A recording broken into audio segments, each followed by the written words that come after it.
Hi, folks. I'm Jamie Hiles. I'm Lydia Judy. And I'm Derek. This is Screen Bloody Movies, the podcast where we review a horror movie each week, go over the horror news, and we introduce ourselves very strangely sometimes, right, Derek? Hey, they don't deserve to know my last name is Lamaster, okay? Way to keep that secret over the past year. Right.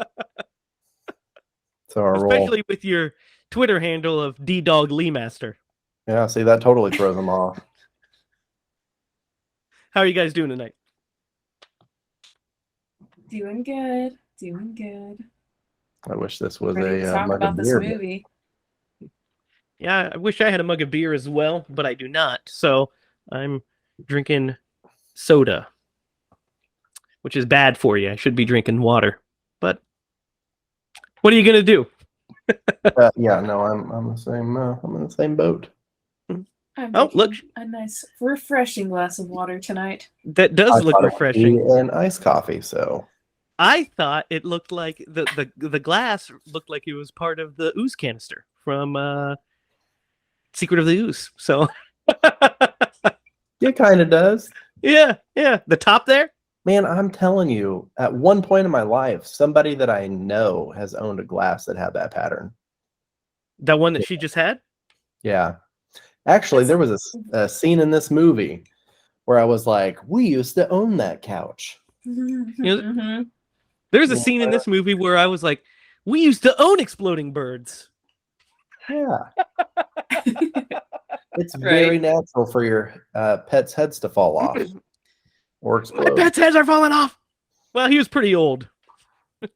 The funny thing about this glass is that, like, I found it at a thrift shop, and I bought it only because my mom has the same set of glasses.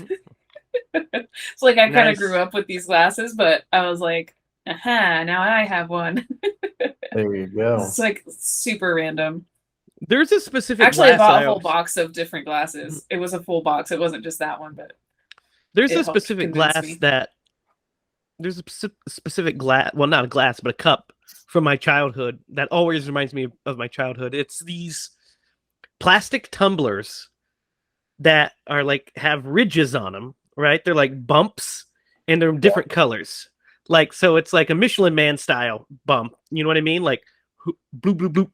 And they're plastic, and like one was yellow, one was orange, one was green. And that always flashes me back to my childhood because my mom had these weird glasses.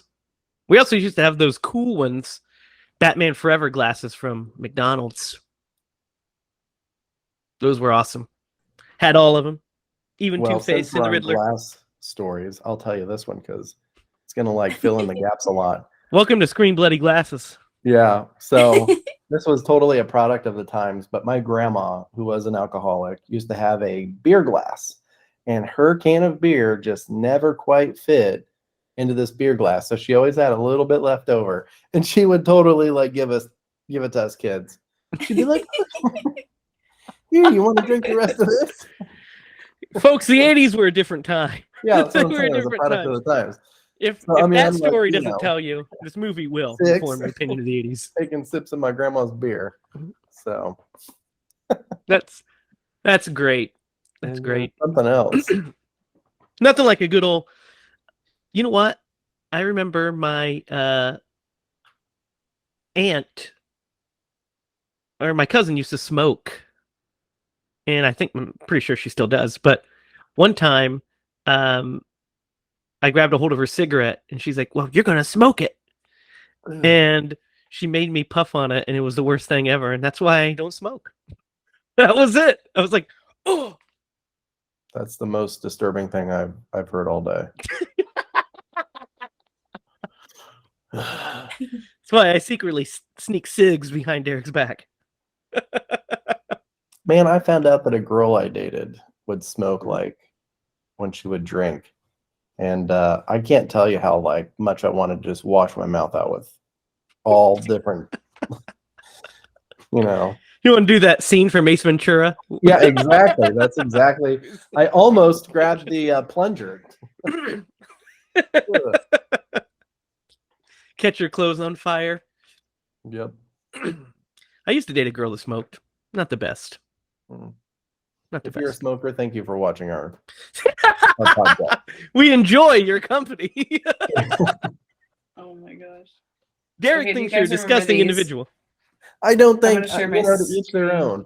It's not for me. Yeah, I sure. do have a phobia. My brother used to like glue cigarette butts together in the shape of a cross and chase me. That informed your phobia of both religion and cigarettes. That's where it comes from. All right, these remind me of my childhood. I don't know if you guys remember these. They're from Taco Oh, Bell. those little straws. They had Yeah. eyeballs in them that moved around. What? These were like I've I never was seen so those before, but those are pretty cool, I was so actually. stoked. Right? That's I wish funny. I could find one today. They're just too fun. They're so gross. You know what I wish I still had was Dr. Dreadful. Wish I still had my drink lab. You should have Dr. Dreadful's drink lab. Hmm. And used to make potions. It Yeah. was so elaborate. You'd like run it from one beaker to the other beaker, and then you'd run it in loops around, and then you hit the button and it'd bubble, and then this beaker would flow the water to the other one, and like you'd mix your drinks. I thought it was so cool. I mean, Yeah, that me sounds too. I wanna amazing. get I it wish now. I would have had that. Yeah, it was awesome. I always What was it called? pretended I was a scientist. Yeah, I did too. It was called Dr. Dreadful's Drink Lab. And they had like the food ones too. Like, remember Incredible Edibles?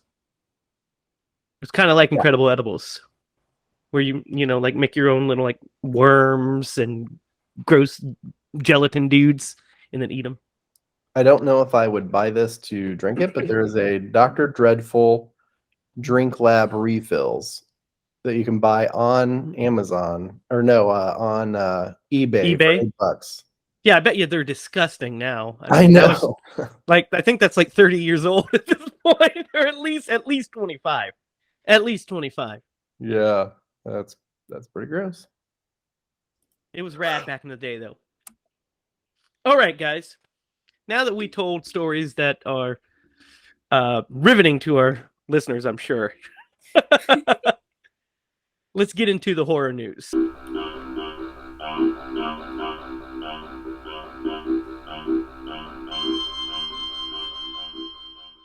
So, guys, it's finally happened. Right off the top of the horror news, I'm going to tell you, it's finally happened. They canceled the show. No. The They Munsters messed it up. is done filming. Oh my gosh. Production has wrapped on the new Munsters movie, guys. I saw that actually.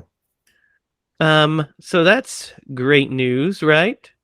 Our most anticipated so. film is now ready to be released. And we also have a poster. Do you guys want to see the poster?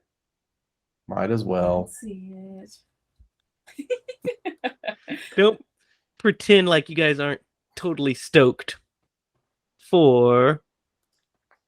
I feel like I can already picture it. There it is! Yep, that's what I pictured. What do you think, It Derek? looks good though. I love the colors. Yeah, the colors pop. They're fun. I do love the colors. Grandpa looks pretty awesome. Lily looks okay. I'm not sure what Herman is reacting to. Yeah, I don't know why he makes that face either. It's weird, huh? Yeah. But other than that, I mean, it looks like a decent Munsters poster for a movie. I agree. It looks okay. And then he also shared these pics here. Here's with Grandpa. You guys see this? I didn't see that one. Well, I see it now, but I didn't see Yeah. it earlier. There's Lily with a bottle of some kind of drink. Looks like she went shopping. There is Herman. There's one of our better looks at Herman. Derek, what do you think? What's on the top of his head? Well, it's his flat head. Well, no, And but like, are those like, is that supposed to Yeah. be metal bolts? Those are just metal bolts, yeah. I don't know what to think about him. But the house looks gorgeous. The house looks awesome. That looks like 1313 Mockingbird Lane. Does For to sure. me too. Does to me too. So yeah, what are you guys' thoughts? Happy that it's wrapped up filming, ready to see some just footage can't of wait. this thing? To stop talking about this. Goodness gracious. Your Munster hate so is strong, funny. Derek. It's so hilarious that like we just chose this thing to just keep Hey, listen. every week bringing It popped for a year. It popped in at the right time, and now it's part of our lives forever. I know. Like I don't know what we're gonna do like once it's over. You know, like once it's out and we've all seen I'll it. just What are we gonna talk every about? week I'll just say the Munsters is still out. It bombed at the box office. Here's another clip from it. They've canceled every plan Here's a for a clip. sequel. Derek, you're gonna end up loving it. You know you are. I mean, I hope so. I would love to be pleasantly hope. surprised, but my optimism meter is at a low. So here's something that we are definitely looking forward to. We got some Halloween Ends news here. Ooh. It's not much, but it is a quote from John Carpenter about the new movie. And he describes the sequel as a departure from the other films. When asked about it from Sci-Fi Wire, John said, well, it's Halloween, and it ends. You'll see it's a departure from the others. It's interesting. Dave is a really good director. I love working with him. So, how do you guys feel about... Does it make you nervous that he says it's a departure? What are you guys' thoughts on that? I feel like he's gonna be like Bilbo Baggins when he's like leaving in the Fellowship of the Rings, and he like goes up and he makes a big speech, and he just disappears. That's the end of the movie? Yeah. I thank you all for the countless good times we've had. All of the murders. I especially liked when I slit Sheriff Brackett's throat right over there. But it's time I bid you all adieu. Yes. Could you imagine? He's going to pull off his mask and he's going to have a tiny head. Like Beetlejuice. He's going to take off his mask and he's going to be Beetlejuice. That's it. I don't know. That's a very interesting response. I don't know how to feel about it. So, it does slightly worry me, but they've done a good job with the property so far, so I'm going to give them the benefit of the doubt. I think that by a departure, I think he more means a departure from Halloween Kills, where, you know, Halloween 2018 was a slow burn, suspense-driven horror movie. Halloween Kills was slash mania. It was just balls to the wall fun, and Michael Myers just the shape ripping through people. I think this one's going to go back more to 18 and maybe more, because the only bits that we have so far, we know that David Gordon Green has talked about the radio tower playing a role in the movie in Halloween Ends. So, yes, in Halloween Kills, do you remember when at the beginning when the deputy, the police officer, when they're walking through, when Hawkins and the other guy are walking through the Myers house, and he says that Michael used to just stare out the window all the time? Yeah. And the movie ends with Michael staring out the window too. In the distance, there's a radio tower. And then the movie opens, the first shot of the movie is of the radio tower. And David Gordon Green says that plays a part in Halloween Ends. So what does that mean? I don't know. You want to hear my two theories? Yeah, tell me. First, subliminal messaging. He was corrupted. I'm thinking that's most likely something to do with it. Yeah. Second, aliens. That would be quite the departure, and probably leave this as the worst movie in the series. He is a byproduct of an alien love affair. That's my second guess. Between him and Malignant. This is going to set off the post-apocalyptic scenario, is what it's going to do. That's where we're headed. Oh my gosh. Right towards the end. Gabriel and Myers return in the post-apocalypse. So Gabriel and Michael Myers are alien hybrids that have been corrupted to end the world. Yep. Who's gonna stop You them? nailed it. You know who's gonna stop him?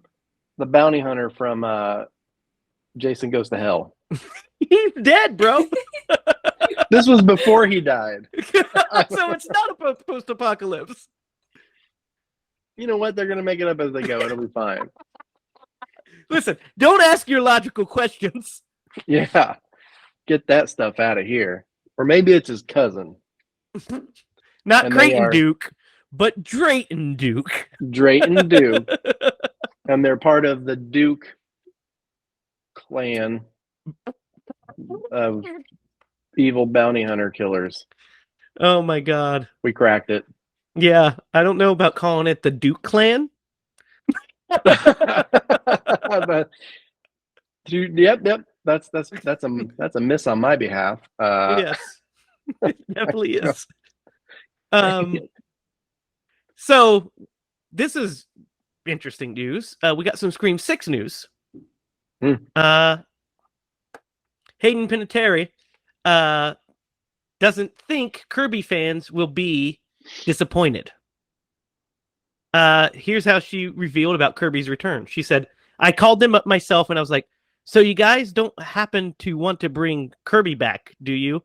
I wanted to be in it so badly. And she says that that the fans won't be disappointed with Kirby's role in this. How's that news grab you guys? The fact that she called them up and wanted to be in it. She's awesome. Yeah, she's great.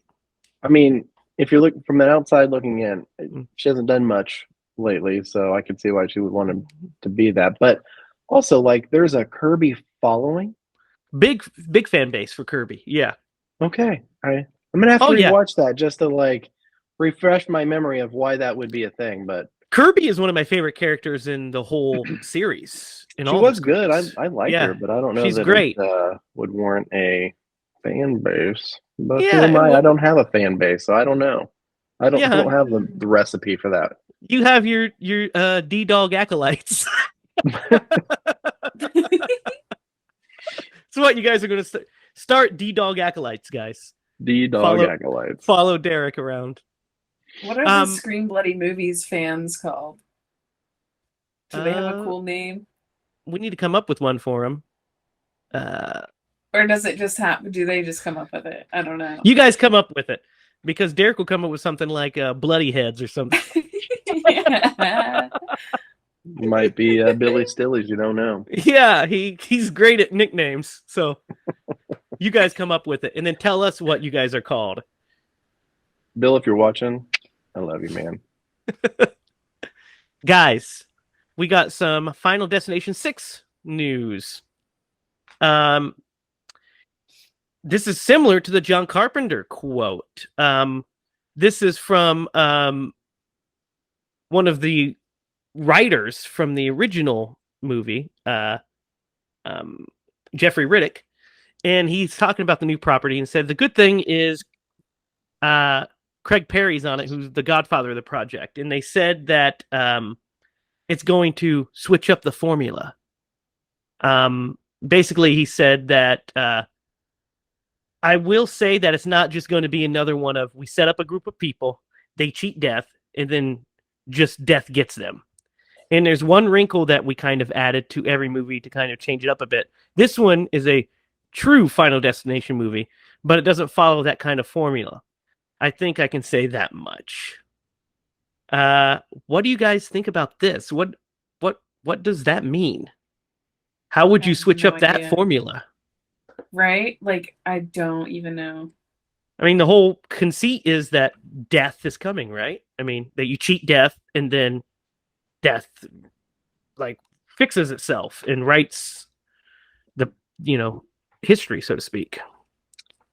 You know, the fear that I have with those types of statements and with a franchise that has, like, the way that they've established themselves is if they're going to deviate from that, they're going to disappoint fans because people are going to go to this movie like, I know what I like, and this is what I like, and if you don't do it, Yeah, it's a but risk. there's also something to be said about creativity in branching out.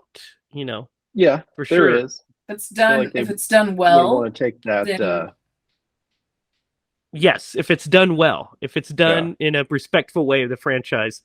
Like, we don't need Derek's pitch for Halloween Ends to happen. That's just way too big of a swing.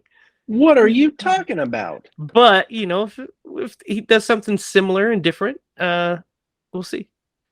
Okay, so I think you guys are going to dig this news.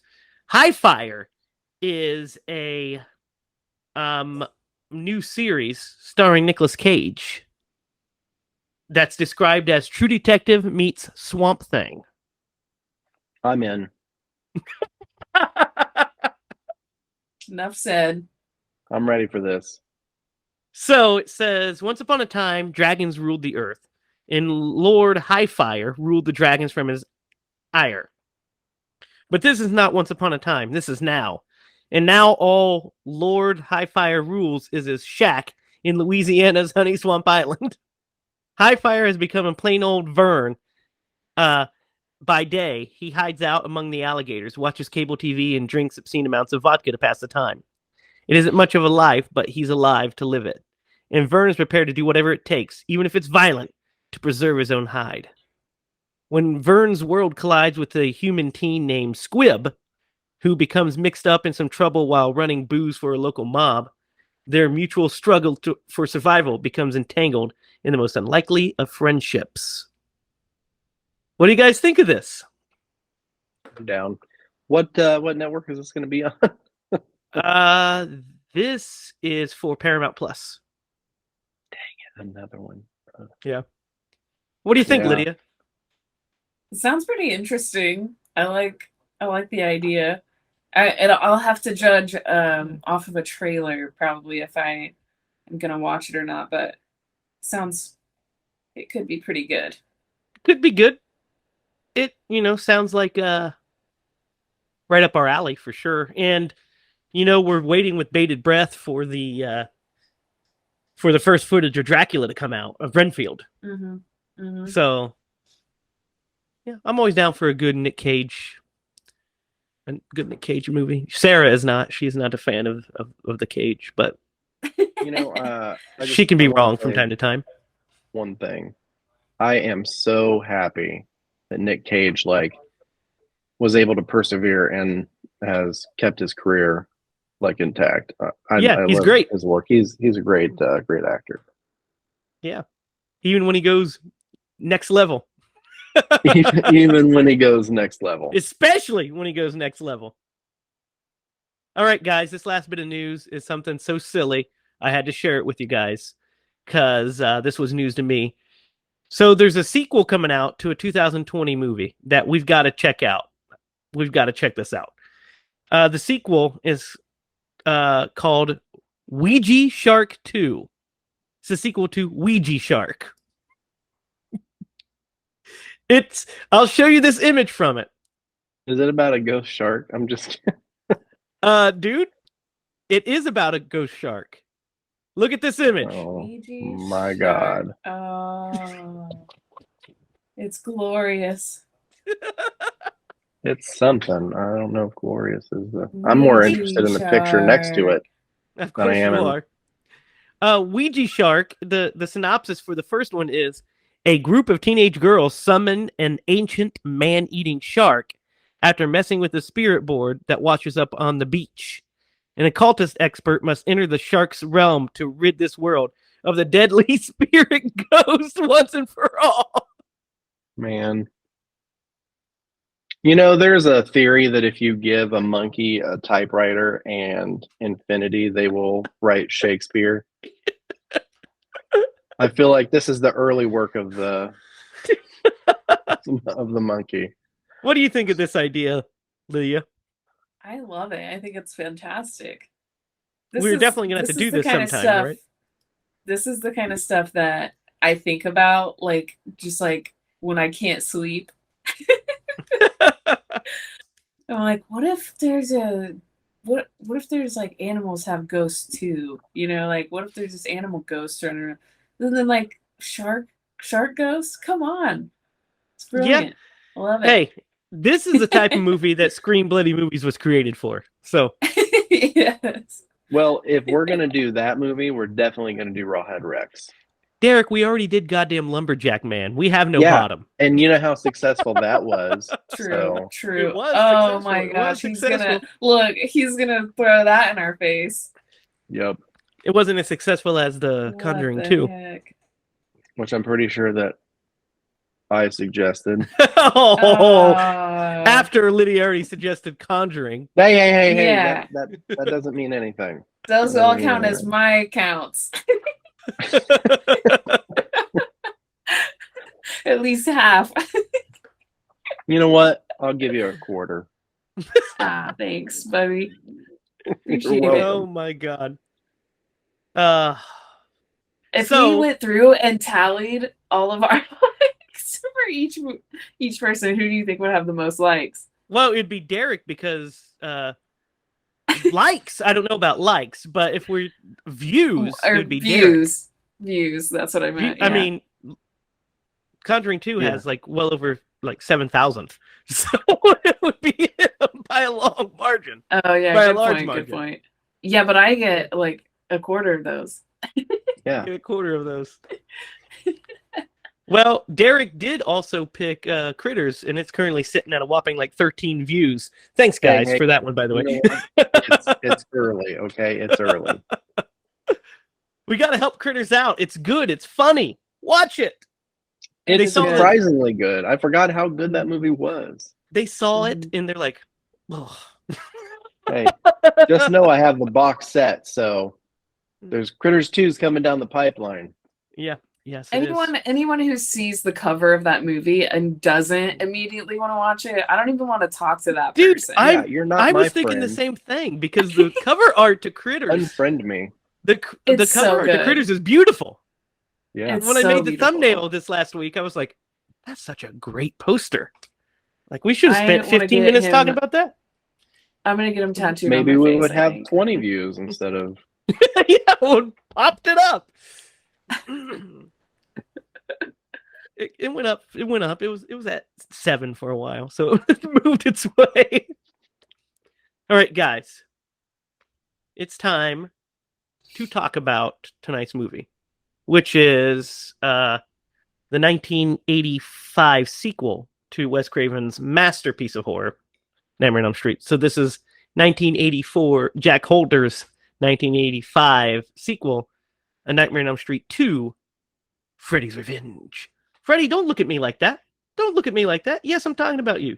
You'll get your chance. Jeez. Yeah, to So- explain yourself I know. He's regarding just... this movie. You're going to have to explain a lot to me, Freddy, because there's a lot of shit you do that just don't make any sense, and we'll get to it. So, guys, what is your experience with Freddy's Revenge? We'll start with you, Derek. This is probably the first time I've seen this movie since like the early 90s. So, I remembered a couple of bits about it, the pool scene. The beginning of the movie, actually, I remember the bus ride. That's pretty memorable. But man, other than that, like the rest of it, just chuck it out back. Let the raccoons have a go at it, man. It was. Anyway, we'll get to that part. But yeah, that's my experience with it. I have memories of it. Lydia, what are your memories of this movie? So I remember I don't remember what grade I was. I was in high school, I believe, watching the documentary on TV of all the Nightmare movies. Okay. And so I remember them talking about this one. Was it the Never and- Sleep Again doc? I think so. Yeah, I think that's what it was. Yeah, that's a great doc.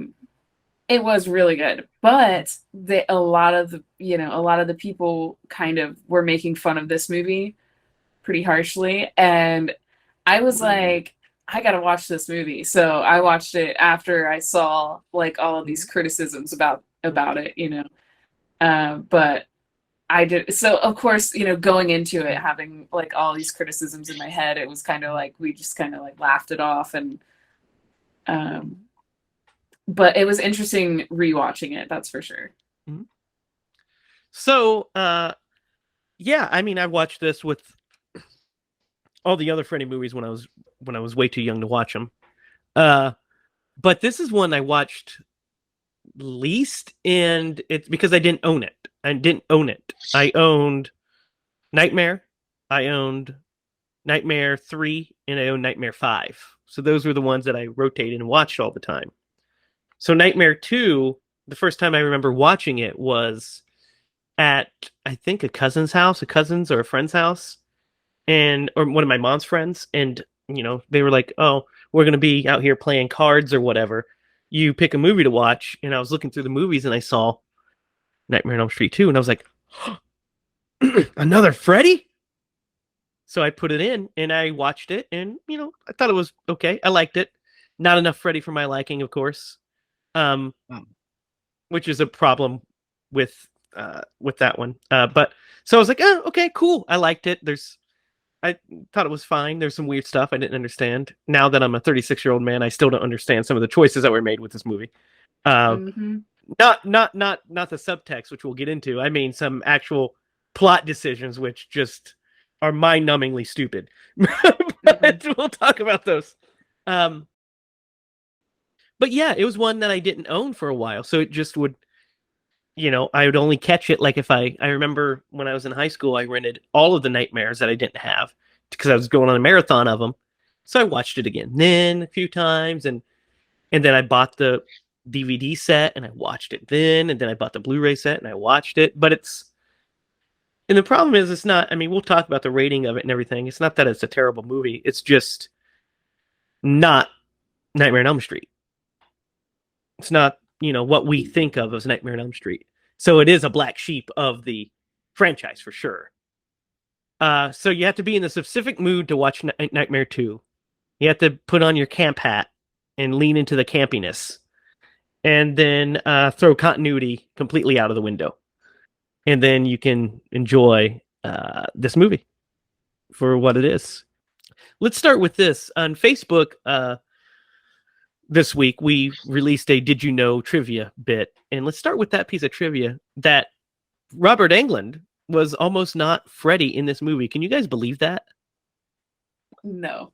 No, I mean, with the totality of all that he's done with this character, no. Hindsight, but yeah. if you were going to go in a different direction, that would have been the time to do it.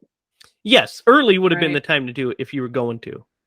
Yeah. I agree. I'm glad they didn't, because True. you can't imagine anybody else being Freddy, and the one guy who tried crashed and burned. Yeah, agreed. No, what's crazy is he wanted a more pay to come back for the sequel. They said no, we just get a stuntman to do it. He's not that important. And then they watched the footage, and you can see the guy. So in the shower scene, that's the extra. That's not Robert, Really? and you can tell by his stiff robotic walk and stuff that he's doing when he has his hand down. And they're like, "Oh God, we've got to get England back." Wow. Never mind. So we they were did wrong. the shower scene like early. Yeah. That's an interesting. So is that why Freddy is like only in this for a short period of time? No, I think that's just the writing of I mean, you think about it, Freddy is in it not a lot in the original either, but his presence is felt throughout. So it feels For sure. you know, and also you're scared of him and everything. And this one, his presence is kind of there, but they did this weird beat, guys, where they made the focus the house and not really Freddy. Like it was almost like they were like, Freddy's tied to Nancy's house, which is weird because that's nowhere in the original movie at all. There's so many weird things about this movie. Before we get too far past it, the one thing I want to say about the beginning of this movie Mhm. is you get to see Robert Englund. Yeah. without the makeup. Yeah, and that's you get to Yes. see Robert as Robert and as the bus driver. And that's great. And the opening is pretty cool. I love the opening of this movie. It's pretty cool. And then we get the cool, like, it breaks apart. We I get thought that it was kind of weird. It's very weird. But It is you get, weird. It is. You totally get that damn miniatures. You know, the miniatures on Yeah, the. that's what I thought was weird. Yeah, it just For becomes sure. it's it's clearly miniatures, and yeah, it's very strange. And then we meet Jesse, our lead character, played by Mark Patton, and then he just wakes up screaming, covered in the most sweat I've ever seen. It's like he just got off of a Top Gun shoot. That's how much sweat this guy had. Yeah. There's absolutely no way I'd be able to sleep in a room where I woke up and it looks like I took a shower. Yeah. Like, it's a non-starter. Yeah. Right. And so let's just start about the subtext since we're here. I mean, since, Okay. If we're talking about Mark, if we're talking about the character Jesse, the subtext, there's a very homoerotic subtext to this movie. And, for a long time, people are like, oh, well, like the director is complete. He has nothing to do with it. He didn't know he was putting this stuff in.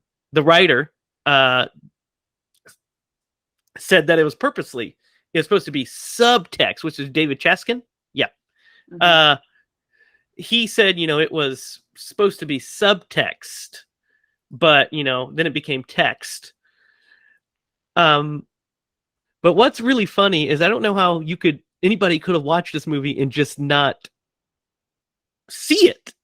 Yeah, which I mean, like, I have to say, like, the entire time I was watching this movie, I was like, this could be remade today and be awesome.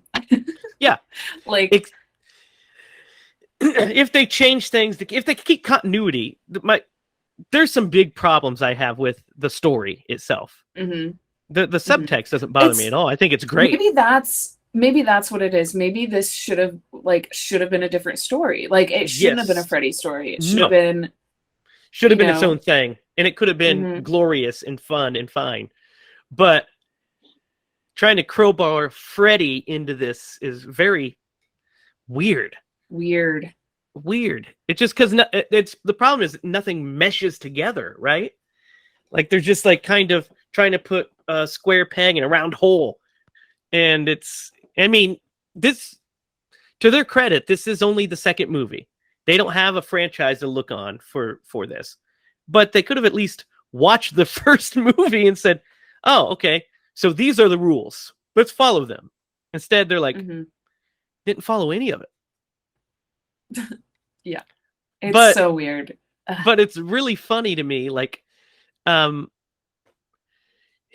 Mark Patton does a great job in this movie, but there's just certain lines where I'm just like, how did you not know?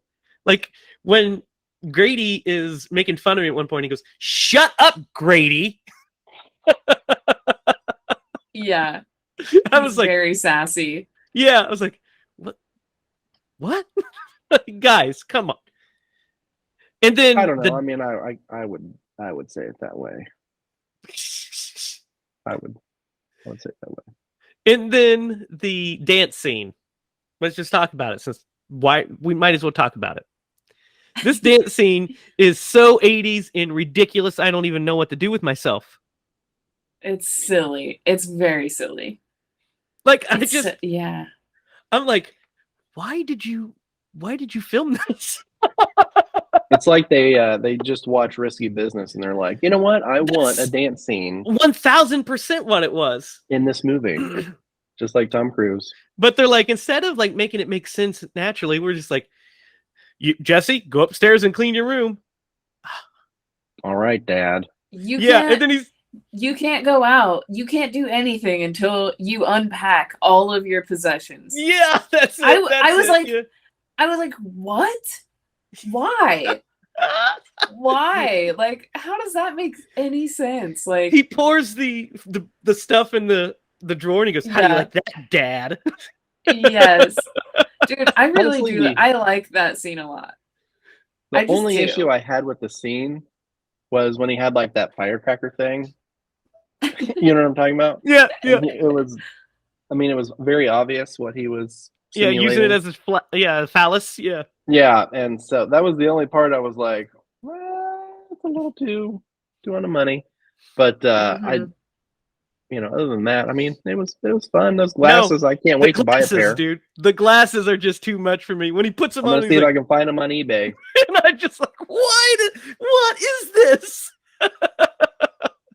The most embarrassing part is when the girl, his love interest, Mm-hmm. maybe in this movie, walks in on Right. him. I would have been like, yeah, I don't know. I would have been so I'm out. embarrassed. I I'll don't know see if you I would guys have. later. Yeah, I'm Bye. gonna transfer schools. I'm just gonna go to this You'll other never see me school. again. You never see Yeah. me again. No, he's perfectly cool with it, but he sees her as his best friend, and maybe love Whatever. her. At one point they totally. Well, that's what I'm saying. At the end of the movie, they are dating, but it's a journey. I mean, that's the thing. The subtext is him wrestling with his sexuality, and Freddy is like seducing him. But it's first of all a really weird message because is that saying that homosexuality is bad? Is that the subtext? Because if that's the subtext, that's completely wrong. Right, And I exactly. That's the 100% thing that's disagree wrong with I it. with didn't this. read that Yes. in that movie. Yeah. I didn't. Well, if you think about it, Freddy is the one that's pulling him to the dark side, and he's Mhm. wrestling with the sexuality of Freddy, but love kills Freddy. Heterosexual love kills Freddy. Mm. And that's why I was like, is that what it is? Because if that's it, I feel Like I they don't like should have that at just all. made him a gay character. Yeah. But here's Where the thing. his female friend is there to support him and take on like the helpful masculine kind of You role. can't because it's 1985. Right, exactly. And that's why I think this movie And should be remade today. and not only is it 1985, but that's remember supposed to just be subtext. Jack Shoulder had no idea any of this was going on. He was just living his best life, being like, "I'm gonna make the scariest damn movie I can make." And he's like, "Oh, so you're gonna go for scares and shocks? Yes. Bring in the exploding bird." Well, so shooting a movie, you do it out of order, right? They did the shower scene Well, yeah, early yeah. on, you had mentioned. And it's so fragmented. Like, did he do the editing? Was he part of the editing process? I would imagine he would have. I'm sure he's part of the process as the He director, would have but had to have been. it's edited Hopefully would by have known what his movie was going to be. yeah, it's edited Yeah, by well, I Bob mean, you can Brady and really change a movie in post. Arlen. Yeah, it's edited by Bob Brady and Arlene Garson. Yeah. But no, the I think it's just funny that he just was so like oblivious to it. Because I mean, guys, in the closet, there's a board game called Probe. Mm-hmm. I didn't even catch that. It's like right there. It's called Probe. And I'm just like, and the most in your face, guys. He visits an S&M bar. Yeah, yeah. He does. I think that's. He I think you're spot on. I think it's that you're supposed to be afraid of gay people or like gay feelings or stuff like that, and that's so wrong. But I think the crazy thing is like watching it today for me personally. Maybe it's just me, but like Jesse is so likable to me. Oh no, I think he's very likable. I like Jesse when I'm watching the movie. Yeah. I like Jesse.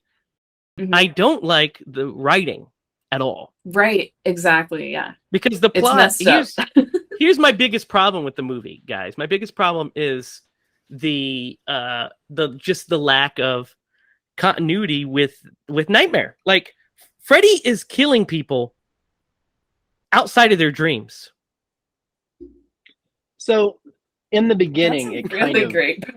Yeah, in the beginning, it kind of it could make sense, right? And I only say that because, like, when you fall asleep, if you're someone who like walks in their sleep, right, as a sleepwalker, I mean, you could maybe get that Freddy is like controlling this person through their dream, but like, there's parts where he legitimately comes into the real world. and does some crazy ass shit. Like Yeah. walks into a fence. Yeah. Like that's when it really breaks down the continuity for me. Well, yeah. Well, all You're of just it. like, okay, well they've just All of it, because the supernatural shit that's going on. If he was just possessing Jesse, yeah, and Jesse and was that's just a good killing people, that'd be fine. But like the coach scene, yeah. our first real kill. Mm-hmm. Our first real kill, the coach in the shower. First of all, Jesse sleepwalks essentially, or just leaves his house, This and part makes no sense whatsoever. randomly ends up in a like S&M bar. Why? I don't know. Goes into it for some reason. I don't think it's random because they had mentioned who's the other guy? The other They character? mentioned that the coach, Grady mentions that the coach Yeah. frequents this. So if he targeted that guy, he Yeah, could I have been guess. on the prowl for him. I guess, but it's really weird. It is. He ends up there, and Bob Shea is dressed as a leather bartender, which is hilarious. That's his cameo in the movie. And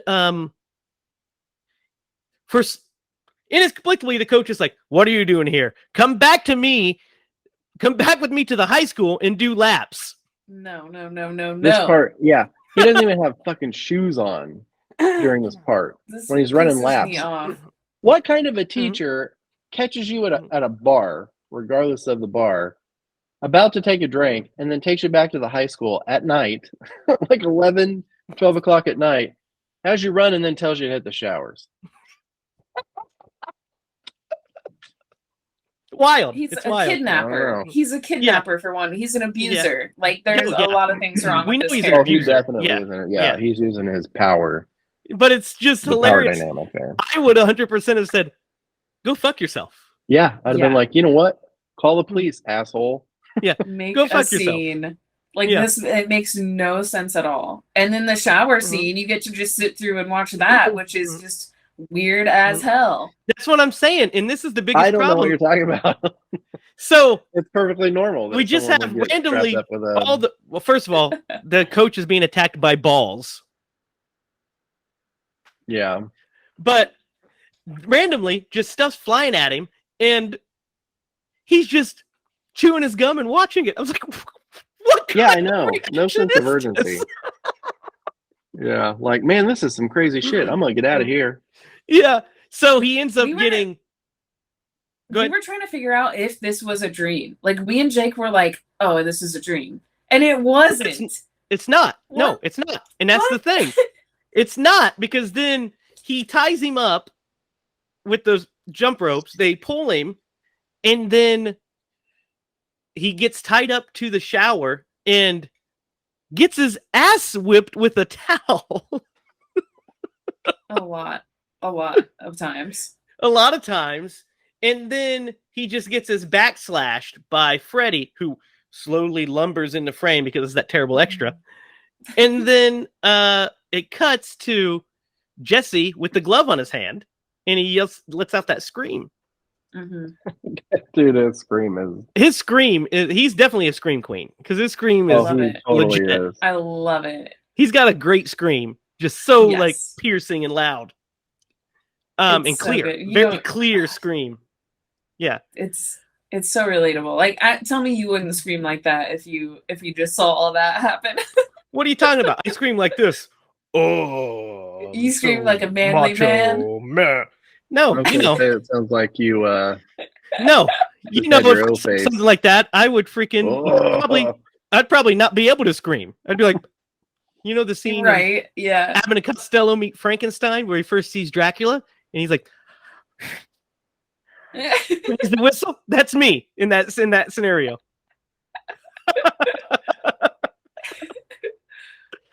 But the best scene with Freddy is my favorite scene with Freddy. Well, we'll talk about the pool scene too, but the one that I always remembered as a kid is his first face-to-face confrontation with Freddy, where Freddy pulls off his skull and says, "You've got the body.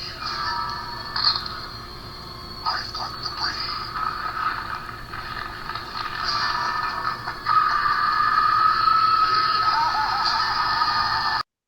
Mm-hmm. I always remembered that as a kid. And Freddy looks great. He's framed great. I think Mhm. Freddy's makeup in this is really good. This is a Yeah, cool looking I do Freddy. too. There were one or two It's scenes different. Yeah. where yeah, He's it was more- definitely different. He's more skeleton like in this one. And he's kind of darker too. Like Yeah. he's kind of has like a darker Darker hue. Yeah. hue. And I Yeah. honestly I think it's really scary. No, he looks scary in this one. He definitely does. Especially there's some scenes where I think there's scenes where he looks flat out great. I think in the Yeah. pool scene he looks great for sure. But let's talk about the other characters real fast. We have Kim Myers, who plays Lisa, Jesse's love interest. We have Robert Russler as Grady from Weird Science, of course. And we have his parents. His parents are weird, right? What do you guys think of Jesse's parents? I mean, His I dad have a is so problem with- weird. His dad is so weird to me. Yeah. where I know his dad from somewhere. It's Clue Gallagher. It plays his dad. I can't quite I was fit trying to like think of that too. where I've seen him from, but I thought his parents What were is he fine. His from? sister was fine. That His scene sister's fine. at the breakfast table where she's like trying to look for the like weird ass prize that's in that cereal. I remember when cereal used to do that, but I forget what it was, but it was so like weird what she was looking for. Derek, You know what I'm you know talking why about? you know yeah, the Fu Manchu fingers. Yeah. You know where you know Clue Gallagher from? The dad? He's from Return of the Living Dead. That is exactly where I know him from. Yep. Nice. 100%. After this movie, yeah. So, yeah, I really like Lisa. I think she's a really strong character. I do too. Yeah. I I think do too. I think she's great. She's also beautiful. I think Kim Myers is beautiful in this movie. She looks great. Yeah, she definitely plays the girl next door very well. Yeah, she and plays she's- a supporting character. She's strong. him. She's a very Yeah. strong character. She's the like it's like you said, Lydia, it's like the normal roles of Mhm. these type of movies. You have your final girl and then the love interest sometimes. And it's like they just swap genders Mhm. because Jessie is the final girl and she's like the like more tough of the two. For sure. So that's interesting. That's interesting. Mhm. So let's talk about what do you guys want to talk about next? You want to talk about the plot here, basically? So Freddy is trying No. to take over Jesse, Let's do it. essentially. He's trying to take over, inhabit Possess him. Jesse, possess him, essentially, Right. inhabit Jesse, which Doesn't make any sense at all. Why and would it's he weird. do that? Why would he do that when he has the best power He's of all walking time? around. He has the best power of all time, which is he can invade your dreams and catch you while you're sleeping and can Yeah. create the world to do anything. Well, Why would he be not in like, this movie? Yeah. He's like, why would he say, you know what? I want to give up all that and I want to just follow this. I want to just be in the body of this one random teenage boy. Like, it's so You know weird. what's funny? The one like dream sequence that we get in this movie at the very beginning, he's not even Freddy. He's just Robert Englund. He becomes Freddy. He becomes Freddy. Okay, does he? All right, well, Yeah, good. he Well, becomes Freddy. There's This two is so dream weird. sequences. Yeah, Yeah, the okay. second one is also weird because, like, first off, so Jesse wakes up and he goes downstairs to get some orange juice, I think, and he breaks the orange juice. Yeah. And then he hears like some noise. He goes outside and he looks in the boiler of the room or of the house that he is living in is this random guy throwing shit in it. Looks like body parts, honestly. Look like an arm. And he just like casually walks away. Walks back in the house and goes. How are you and not looks like down the running stairs. in to like call the police or next door? Well, better yet, it's a be like, dream, supposedly, but it's He's not just in a because daze. he wakes up. I remember because Freddy's like, kill for me, Jesse, kill for me. And then he sees the glove and he throws it down and he's like, no. And then he's in he's in the basement still. Yeah. And then when they find Nancy's journal, Diary. yeah, Yeah. her diary, so weird. Such a weird plot point. It Just is. that's all they can do to tie it back to the original, and they're just like, yeah, this stuff happened, and Nancy's like, I gave you my fear, and then I basically it leaves it so unresolved. It's like pointless for it to even be there. It's so they have a connection. I understand that plot device is just not very well executed.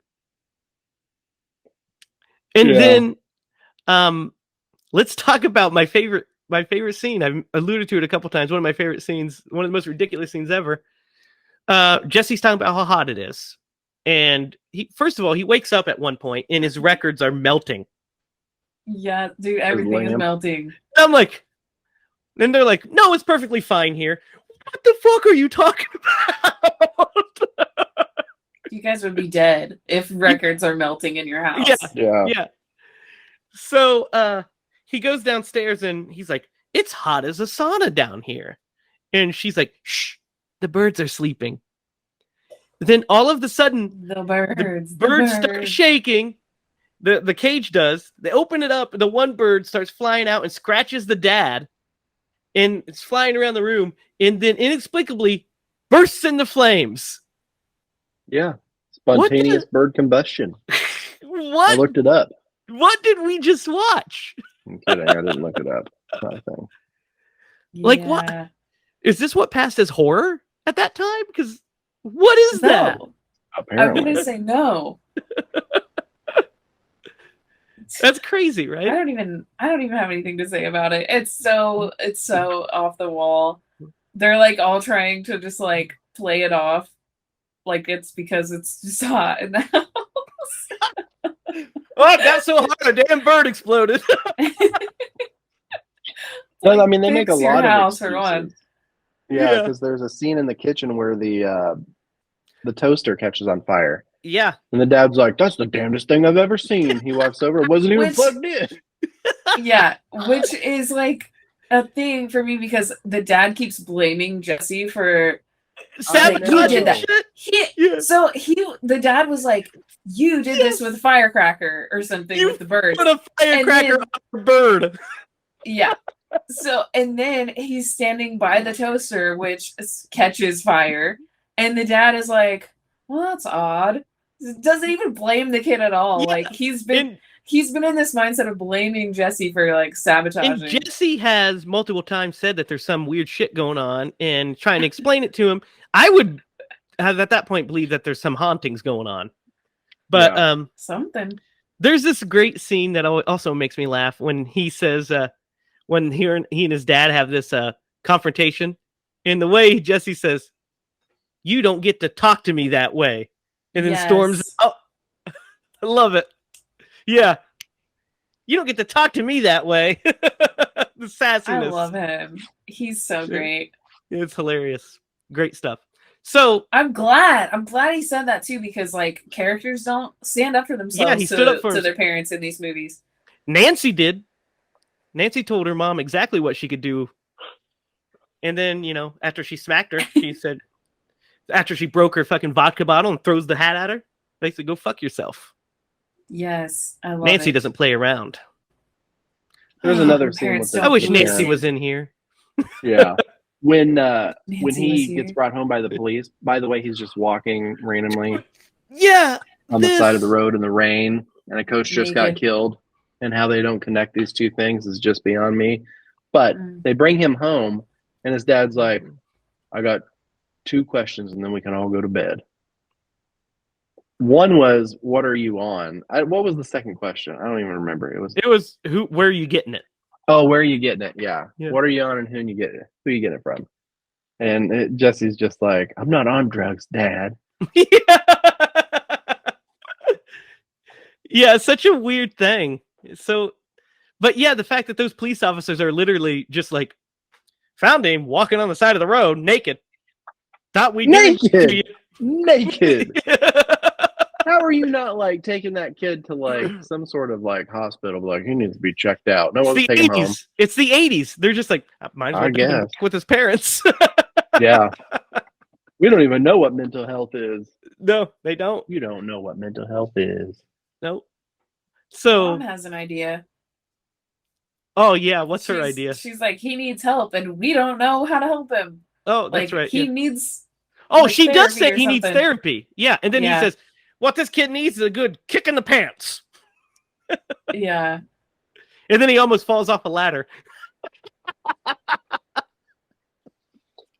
The first thing that comes to mind with these parents is competent. They're Yeah. competent parents. Oh yeah. I'm kidding. That's not the first thing. So there's the there's a scene where Jesse, they're trying to basically set up that Jesse is the one doing the killings by but because he's wearing the gloves. But we know that's not true because we see what's actually happening. So it kind of undercuts itself. Well, yeah, especially when you get to the pool scene, because Yeah, everybody there before the pool scene, I mean, before the Freddy. Yeah. before the pool scene, Like, because they undercut we themselves. see- Yeah, we see Freddy killing people, and then Jesse's like, "I killed them." Yeah, Like, no, we just saw you not kill them.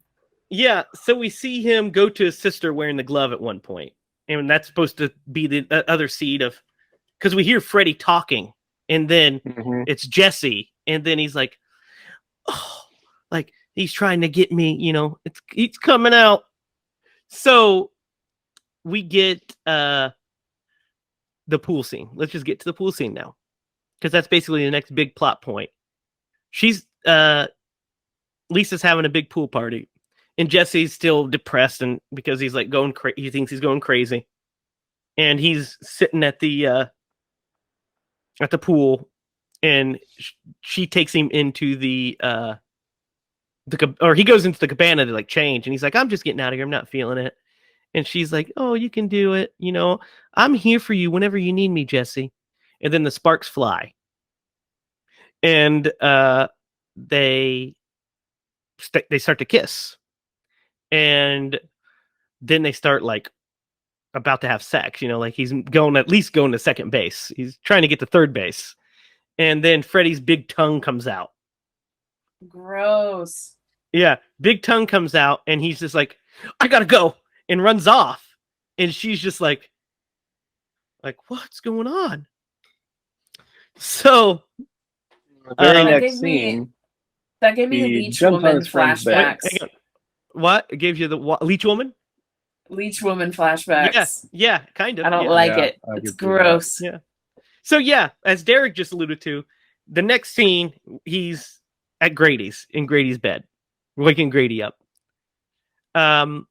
Which they were antagonistic at the beginning. Now they're like besties.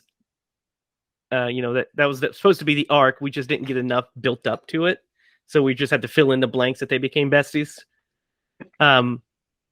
But so he goes to Grady, and he's like, "Something's happening to me. Something is inside me, and it's trying to get out." And he's like, I was with Kim, I was with Lisa, and something happened. And he's like, "Yeah, and now you came to my house, into my bed. Like, what's wrong with you?" And he's like, "I don't know. I just need you to stay awake," which never works out in these movies. But I need you to stay awake and watch me and see if I do anything weird. And he's like, "Okay." Leave. So, first of all, what do you guys think of this scene before we get to the cool part of the scene? What do you There are think of three Yeah. issues I have with this scene. Mhm. First off, there's absolutely no person who's going to sleep with like plastic sheets. His comforter is like black plastic shit. Nobody's going to do that. That's first. Second, Mhm. how did Jesse get in the room? Because That is a good question, because he has to move shit in order to climb in get out the window. or climb out of the window. Yeah. I don't know. That's a good question. I didn't even think about it. I just was like, sure, he's in the room. Well, what makes me think about that is my third question. Why didn't Grady use the window? Because, like, he can't get out the door. Well, because Something's he'd have to happening right run now. I don't know if past you want to Freddy. spill the beans. He'd have to run past Freddy. I understand that, blocking wise. He'd have to run past him. But yeah. I would have dove out that window. Well, yeah, I would have done anything I could if I saw Freddy running at me. Yeah. But what do like Lydia, what do you think of this scene before we get to the cool part? I kind of liked it. I thought it was kind of strange, because I didn't realize that they were actually friends in that way, that he would go to him, which So it kind of made me appreciate a little bit more of like, oh, okay, well, they just had a weird 80s friendship yeah, where they so tease were each other, supposed to- Yeah, they were supposed to build that. It's Mhm. and it's hinted at. It's just not fleshed out very well. Yeah, that Yeah, was because that really was the my only scene only thing. I think that they're like are perceived as friends is that in the lunchroom. Yeah, and They're it's before, setting. beside go each ahead. other. And I guess it's built up because they like laugh, make jokes at the end of their first one. And then then there's a scene where they're in the locker room and they're making jokes about, first they have the one scene where they're still antagonistic. Then the next one, they're buddies when he's like, I don't think he should have called you out for that. And he's like, well, he's got something up his ass. He's always got something up his ass. Mhm. And then they're doing push-ups and stuff. So it's supposed to build, they're becoming friends. But Mhm. we really, like you said, Derek, next time we see them, they're in the lunchroom sitting by each other. But that's when we get the classic, shut up, Grady. Yeah. And he says like something like, well, I'm an asshole. Or something like that. So yeah, it's you're right, Lydia. So you didn't even catch that, and you're just like, why the fuck is he going to Grady's house? I mean, every time I think in my head, like Grady was set up as like a bully character. Mm-hmm. And then like when they were sitting together at lunch, I was still like, why are they sitting together at lunch? These two seem to have nothing in common, and he keeps like picking on him and Yeah, it's making supposed to fun be of that him, and 80s friendship, as you said. Yeah. yeah, yep. So I guess it's just because I wasn't born yet, so I just don't get it. You didn't understand it. Yeah, it's a special feeling you have to understand. Right, You know Derek? what? Yeah, exactly. And then pretty soon you're sitting at your buddy's house making it smell like man. Does happen. Does happen. That does happen. Which in this movie would mean a completely different thing. It probably would. It probably would. There's jumping, kind of back and forth here. But another scene that kind of bothers me is when they're sitting in class and Oh. the snake. The snake scene is so weird. It is so Yeah. weird. Because I'm thinking he's having a dream, Yeah. and then it's in Yes. reality, and then There's- the teacher's pissed off at him. I would have been like, who got the snake out and put it on this kid? Like, Yeah. And how did they do that? How? yeah. How? Like it's Yeah. alluded to that Grady did it, but kind of because he was like, I didn't even catch that it was alluded to that he did it. But then like the snake's crawling up, and then afterwards he like laughs and flips Grady off, like because they're buddies now. It's weird. Beautiful, beautiful red tail boa though. Yeah, it's very very pretty. Very snake. pretty. So, in this scene with Grady, we get the best special effect in the movie, where we get the eyeball. and just the whole thing is a next. The whole thing. I mean, next level special effect. Great stuff here. This is the best part, the show-stopping moment, where we see him starting to transform. We see the eyeball in his mouth, and then Freddy starts pushing out of his chest, and then the claw grows out and he slices it. His hand starts to go into the claw, which doesn't have a glove anymore, which is weird. Yes. And then he just slices it, and Freddy's face pops out, and he steps out of the Jesse suit, which is super cool. Yeah. Super cool. Doesn't make any goddamn sense whatsoever, Nope. but it's awesome. So then Freddy goes and kills Grady. And what do you think of Grady's actual death?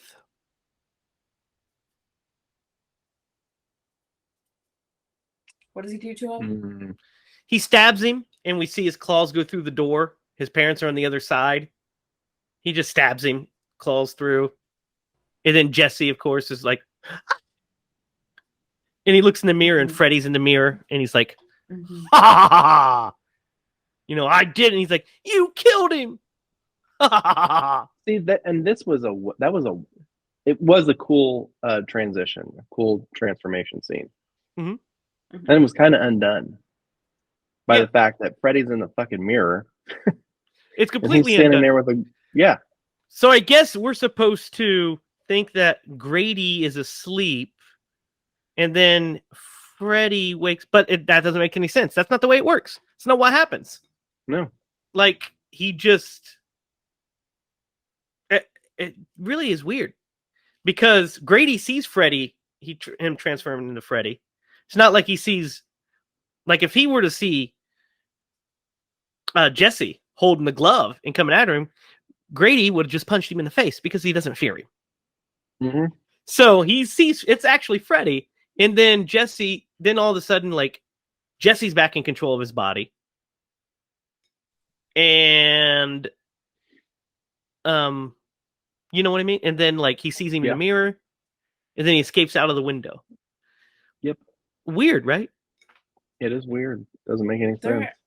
There are not enough dream kills in this movie. That's because there's At zero all. dream kills. That's why there's not enough because there's none. Like it's so that's baffling to me. That I honestly like I was just like watching this movie and I was like, yeah, this movie's really weird. And I did not even think about the fact that it is not at all. In the dream world, yeah. Dang it. I kept thinking that we were in a dream and then it just wasn't.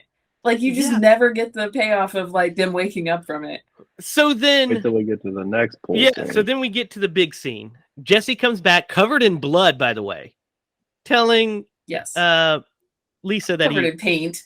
that he killed Grady. He's like, you couldn't have killed Grady. It's like, but I did. Freddy made me. And she's like, I was reading her diary and you got to fight it and all this stuff. And like nonchalantly, just kind of like, you know, hey, listen, you can do this. You've got this. So then he starts to transform into Freddy again. And this time he just does the Wolfman that we talk about, falls down behind a couch and then lifts up and he's Freddy. The classic transformation. Well, they spent all their. I was gonna say something else, but yeah, they What? spent all Blew their money. load? That's what you're gonna That's say. exactly what I was gonna Yeah. say. They already blew their load on that one. So Yep. Yeah, and it'd be stupid to Yeah. show it again. I get it. But it is funny that he's just like, oh, ha ha! It's one of those classics. So then we get this confrontation with this thing with her and Freddy is so weird because he's approaching her and then you see Freddy's lips and it's Jesse's voice saying, I love you, Lisa. That's such a weird shot. oh, It's something, I hate it. Something I about actually- it doesn't. I actually hate it. It's the one part of the movie that I genuinely hate is that because And they do it twice. Yeah. I love you, Lisa. So weird.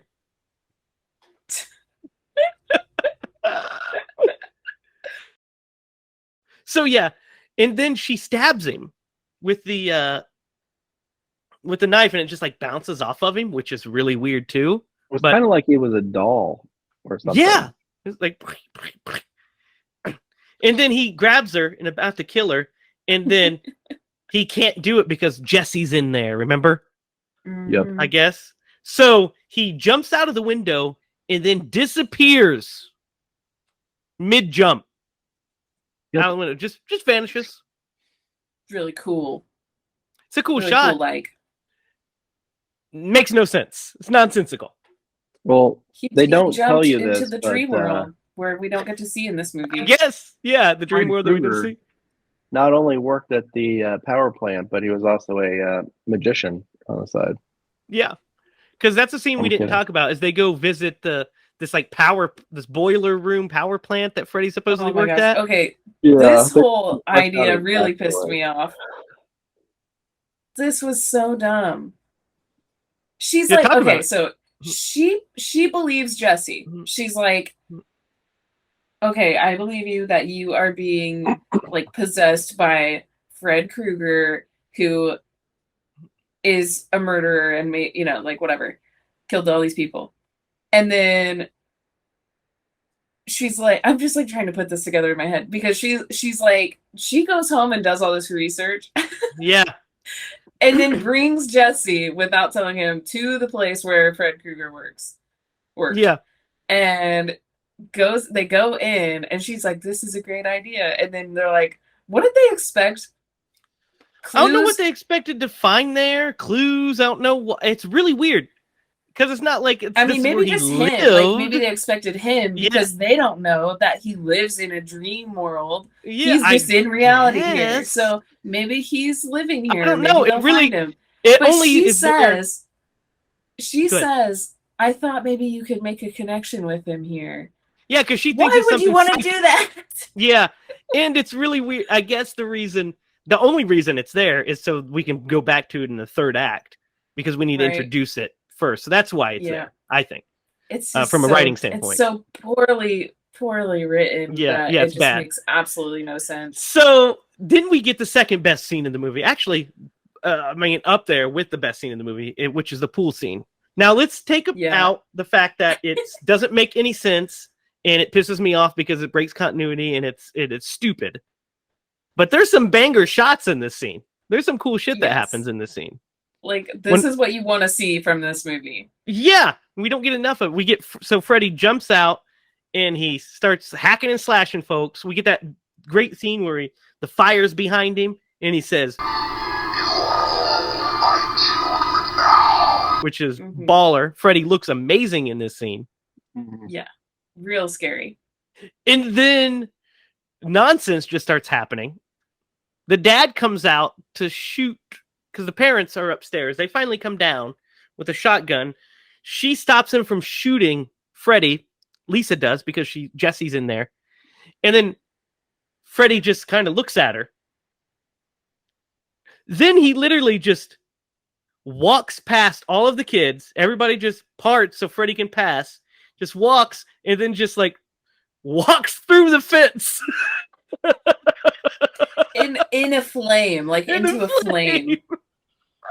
Like a total magician move again. Well, remember also the water's boiling and shit randomly. Just what is going on? The pool, everything. That's another thing about this movie.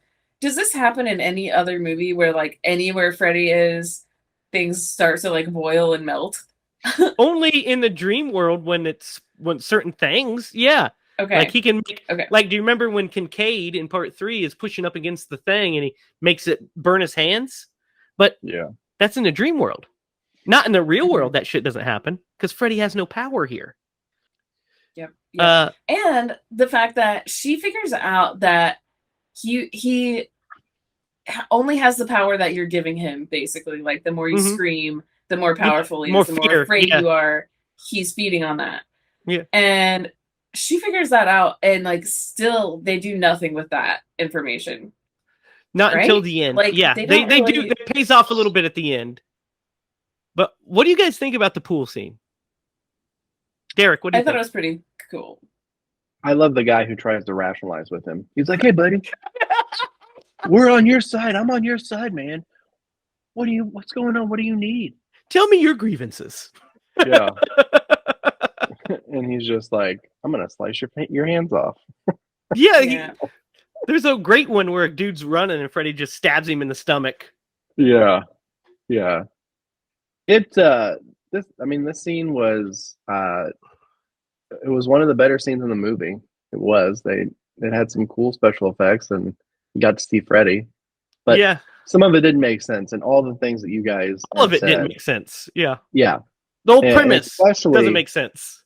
Yeah, especially like when he walked through the fence. Like that really took me out of it because I'm just like, where the fuck's he going? What? You know what really you took had me plenty out of people to slaughter hearing. here, and you're just gonna be like, I'm gonna go back to my boiler room and be by myself. Yeah, you know what really took me out of it was that all of those teenagers were awake. Maybe they were all drunk and had a group hallucination. It's called a nightmare on Elm Street, not mass hysteria. Not waking on Elm Street. Hey, but for real, should have been called Freddy Party was on a Elm magician Street. on the side. Party on. What would his name have been? I'm gonna go with the great Fred Hadoop. You could have said Fredini. That would have been way better. I didn't want to make it too obvious. We're good. You made it terrible instead.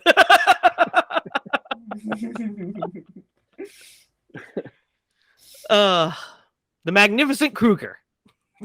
Lydia, you got one? I don't have one. Nothing I'm can not beat a Fred magician Hadoop. person. So, yeah, let's talk about the ending, Lydia. You wanted to get here. We're here. That we're back at the power plant. You know, Mhm. where Freddy's known for the power plant. That Yeah. great Freddy Yep. location. So, guys, when she's approaching the power plant, there are these dogs with human faces. Oh my god. Okay, Yeah, that's where yeah. I was like, this is the scariest part of this movie. That's where I was like, turn around. Get out of there. I was like, hell no. It just doesn't Like make any they're sense. like Rottweilers with like weird deformed baby faces. Yeah, they're supposed to be, I think, Grady and the coach is who it was supposed to be, I think. Oh, okay. Oh, I don't know. didn't They even, look like kind of I'd like have to go baby back doll and faces. Look at it again. Yeah, I think that's the Didn't catch that. I mean, if we're going off Derek Elm was Street watching this lore. in black and white. of Damn it, Lydia. One day, you guys will forget about this. Never. So, yeah, when I was watching it and I saw I forgot about I remembered the dogs, but she walks up and I see him and I was like, oh Jesus, those dogs. Like, what is this even? If this was a dream, I could take it because I had a dream last night where I was simultaneously investigating a haunting at a dollar store that was abandoned, helping Aunt Lindsay move into like this house, and then being like lifelining, like saving people from a war zone in a helicopter, all within like minutes. Dang. Now Sounds busy. it was, but it was like nonsensical because it's a dream. I could take that, but she's awake and she just sees these two human-faced dogs. I'm just like, what the fuck is going on? And they walk right past them. How? Tell me how. Tell me how you walk past those things. What's She their wasn't purpose? afraid. Maybe that's it. She's not afraid of. He's not real. Okay, yeah, she keeps you're right. saying. That's yep. That's what it is. She does keep But saying he's not still, real. I would not have that strength. So this final confrontation with Freddy, like their actual confrontation, kind of sucks, right? Yeah. Because it's like literally, she just is. It's like the love conquers all kind of thing. Like fighting Freddy, or fighting Jesse. I can't. I'll kill you. And then she takes Freddy, and he's like, "We'll both die together." Mm. Because he's like, Isn't she's that like, cool? you're dying because Jesse's not feeding you anymore. Which, if he needed fear, he could have just went right back to that pool party and Yeah. started He should have slaughtering some more plenty. folks. Yeah, he should have powered up at that point. He should have been Yeah. like Super Freddy. But we won't get that till part 5. I would have shown up at a kid's birthday party as the great Fred Hadoop, and I would have. Fucking Or, Fred Hadoop. Get the fuck out of here with Fred Hadoop. Jesus Christ. Oh my God. Jesus criminy Fred Hadoop. But anyway, she just starts making out with Freddy. yeah, Just- wouldn't She you? He's a kisses very him. handsome guy. Just kisses him, and then he like catches on fire. Now, I Yep. will say Freddy's meltdown is great. I love that. Yeah. The effect, that makeup effect is fucking awesome. The animatronics and the wax melting off of his face rules. But, and then, guys, I wrote this down on my notes. This is crazy. I don't know if you guys, and I might be completely wrong, but I am almost certain when Jesse comes, like when Jesse raises up, and he's got the burnt Freddy on him. He peels it off. Yeah. I'm Yeah. almost certain the music cue to that is almost maybe the same or very similar to the music cue at the end of Ghostbusters when they peel Dana out of the dog. Oh my gosh. I mean, that kind of fits because I feel like they at least stole the inspiration From Ghostbusters? from Ghostbusters of him like coming out of this Freddy shell. Yeah. And I'm Yeah, that almost makes certain. sense. Yeah, I'm almost certain that the music cue is the same as when Dana's coming out of the when they're pulling him out of the shell of the Hellhounds. And I was watching it last night, and I was like, man, that's kind of Ghostbustery. And then I heard the song, and I was like, maybe I'm making a false correlation because I think it's Ghostbustery. But I'm going to listen to it tonight, and we'll see if it is. But it to my ears at that moment, it did. So what do you guys think of this ending? That connection too, not the audio, not the song, but I was like, this reminds me of something. What do you guys think of this ending? It's weird because there are parts of it that I like the effects and things like that. But like the ending itself is just kind of like, oh, it's just kind of like a wet fart, right? Yep, that's exactly how I was going to describe it. Speaking of wet farts, figured I'd help you out. Thanks. Anyhow, what do you think, Derek, of this ending? It was super anticlimactic. Mm-hmm. Kind of like a wet fart, right? Yeah. No, it just wasn't. It didn't fit. You know what I mean? Like, I mean, not that maybe it did fit this movie. It didn't fit a Freddy movie. It was. I mean, there's technically one more scene after this. Oh yeah, we'll get to that. But like, as far as the final climactic battle, it was very like Hollywood love triumphance over evil type thing, or if you want to look at that undertone that is part of this movie. But I did not really enjoy it. It didn't flow with the legacy that is Nightmare on Elm Street. Yeah, and I try to remember every time, because I feel the same way. I try to remember this is only the second movie. There wasn't the blueprint, there wasn't the franchise. They're trying to something new. But the fact that they just literally didn't even, it's like they never even watched the first movie. And just like completely disregarded everything about it, except Freddy and the character that Nancy was there at one time in the house. But yeah, it's very anticlimactic because think about like the climax to the first one. How it's this big trap-filled, suspense cat and mouse chase with fire and explosions, and then Freddy pulling her. Just a kiss. Yeah. A kiss. And that powerful moment of Nancy taking her power back and saying, "Fuck you, you're shit," and then taking her power back. And this one is love conquers all, which is great, a great message, but kind of like boring. So then we get the actual final scene, which is Jesse's fine now. He's feeling better. He's got his hands bandaged up, and I guess they're just not worried about the murders that have occurred. And they're just going to school like nothing happened on the bus, Actually, it probably would have been pretty easy to clear him with the pool scene.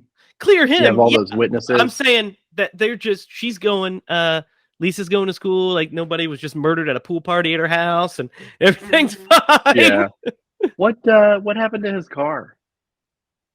The like blue demon or whatever he called it at the beginning. Oh, the blue dinosaur is what he called it. Blue dinosaur. Yeah. Like, why is he taking the bus? That's a good question. He's taking the bus so we can get this ending and it can bookend the opening that we saw.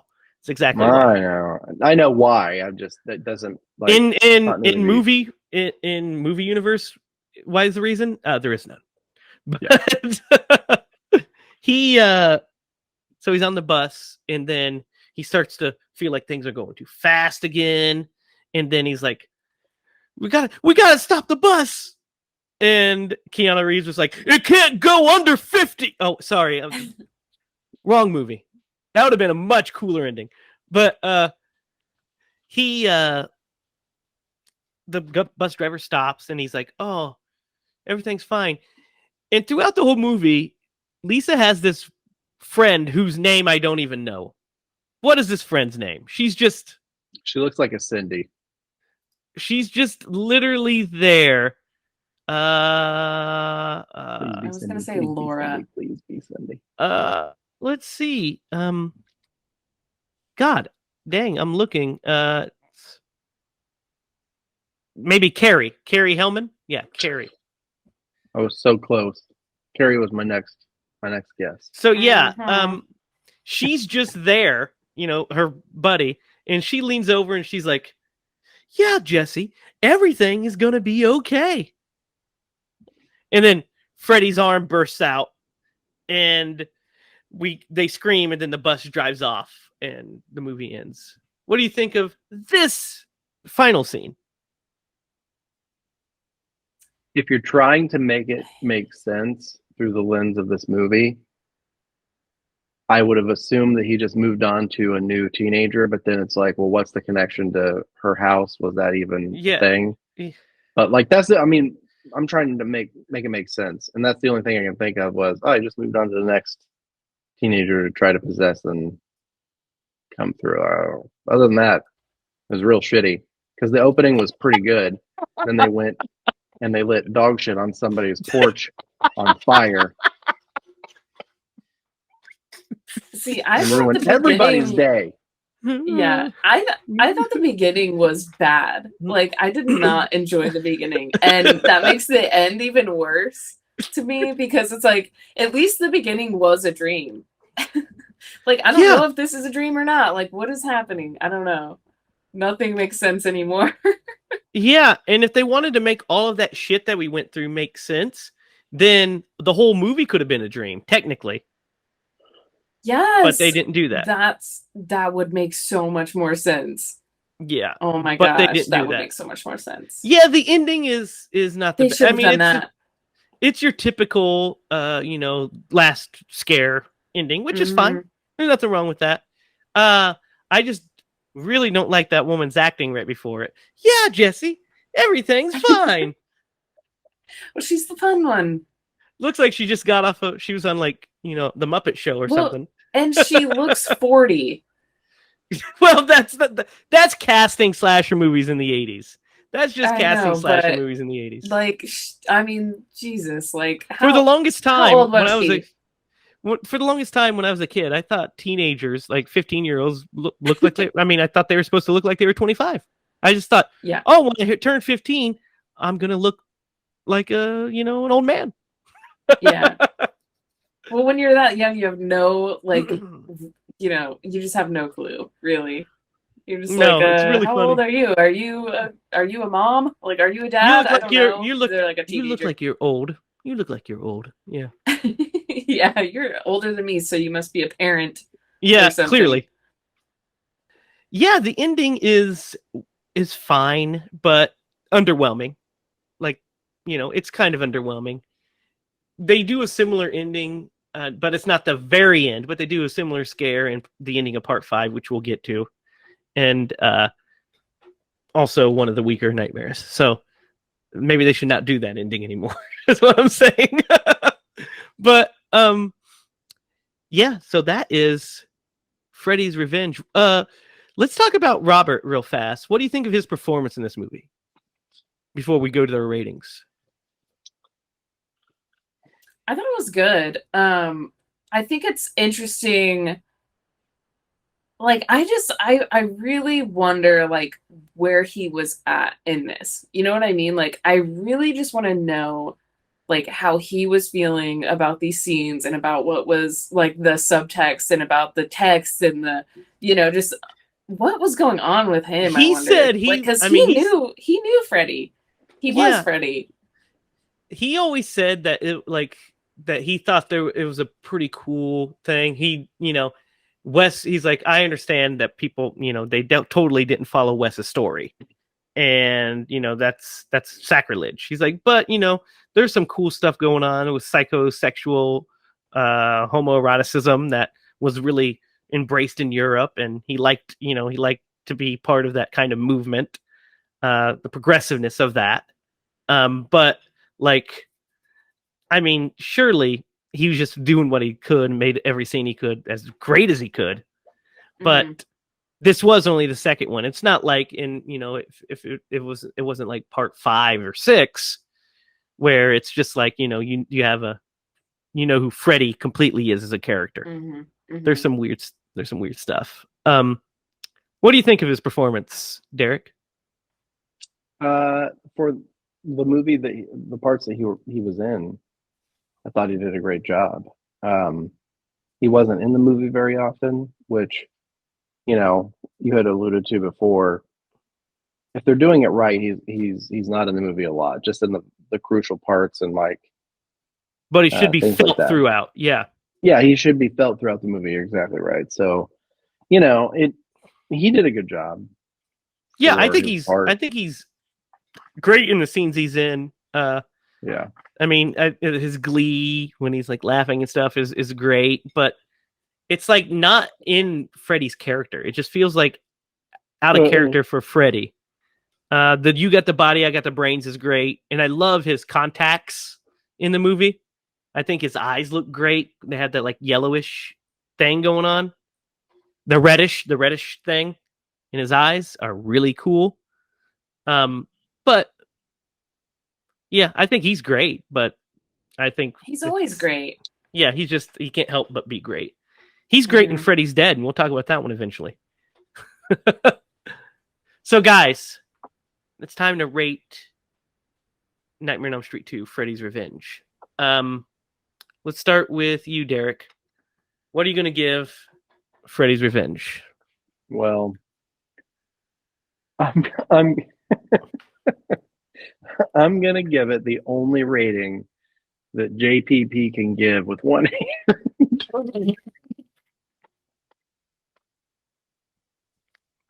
That's terrible, man. That's a 3. terrible. Oh my god.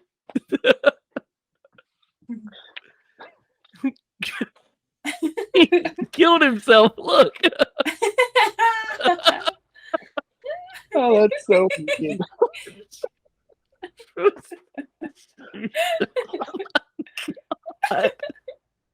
You know what? I'll do one better. Okay. You Okay. can't. I'll give him a 4. Oh my god.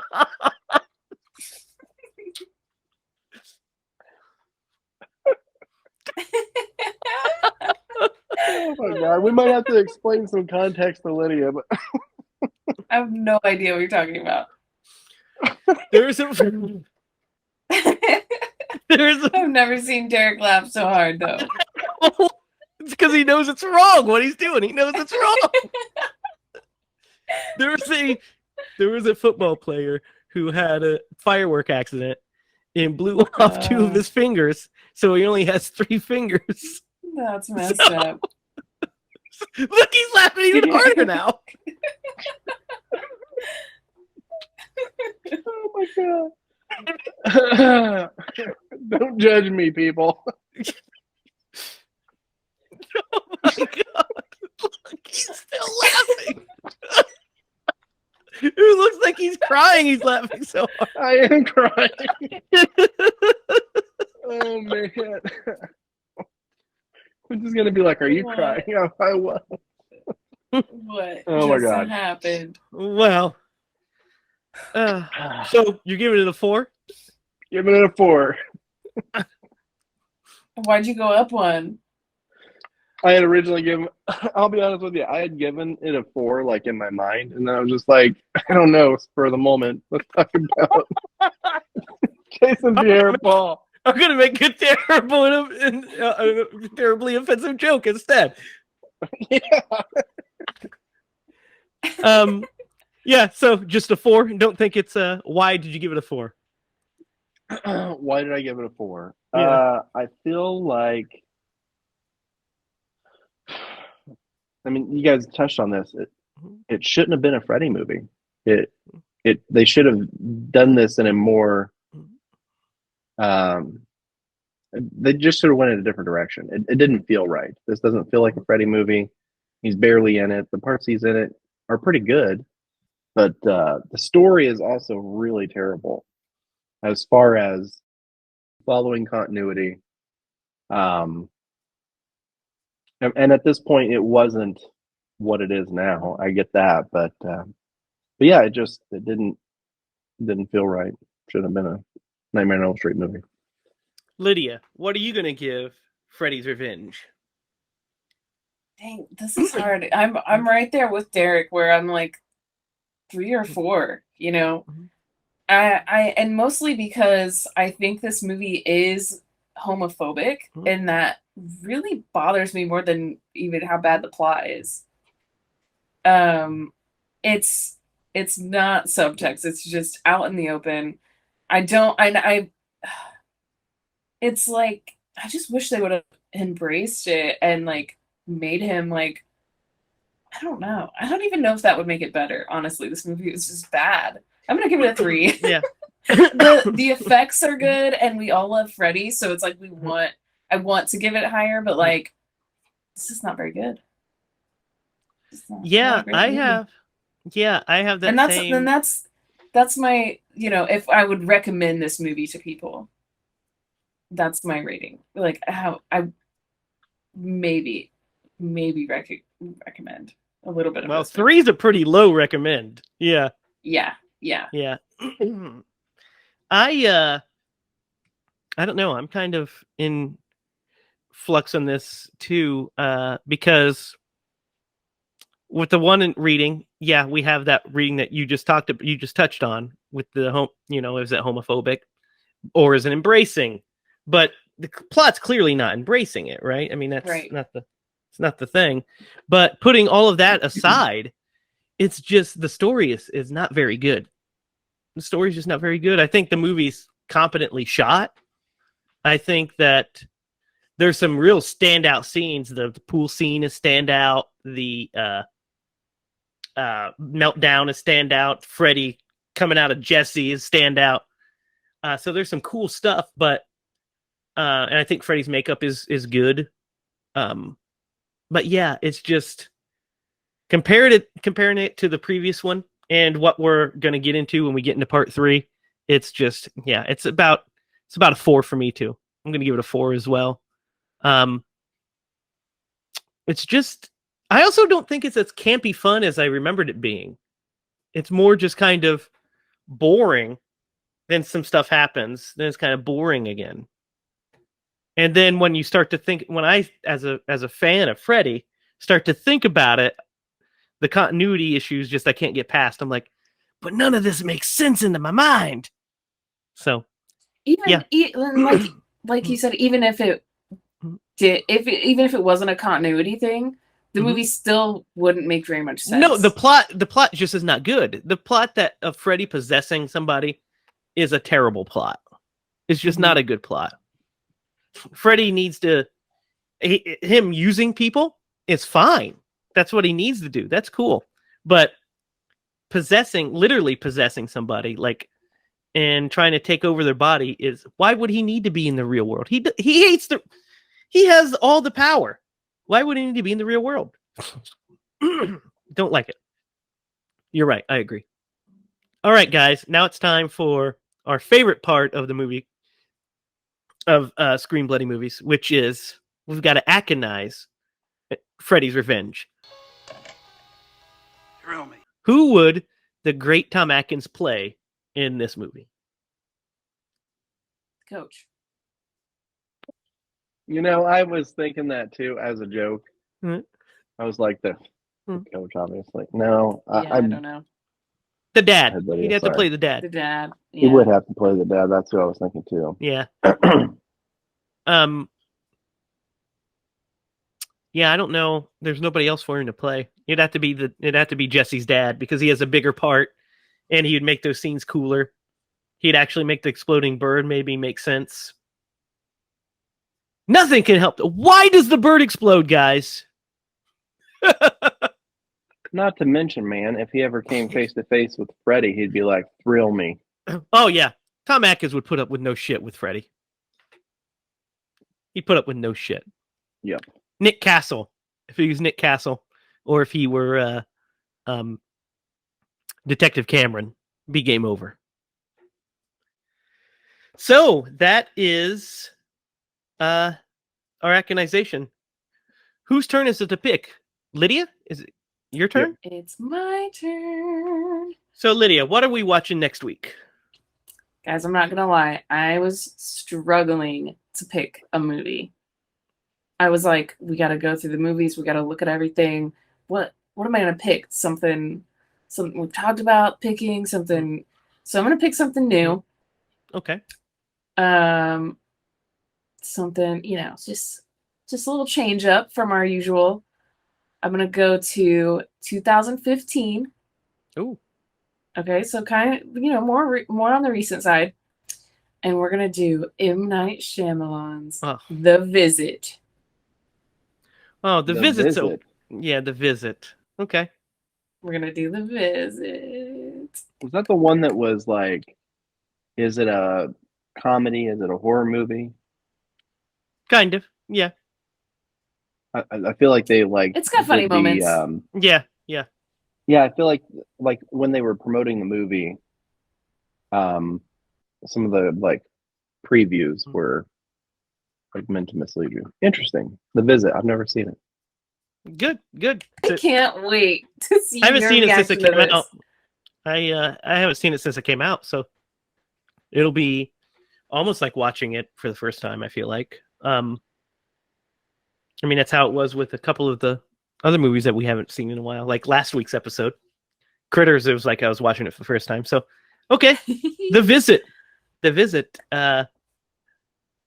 And where can we find The Visit?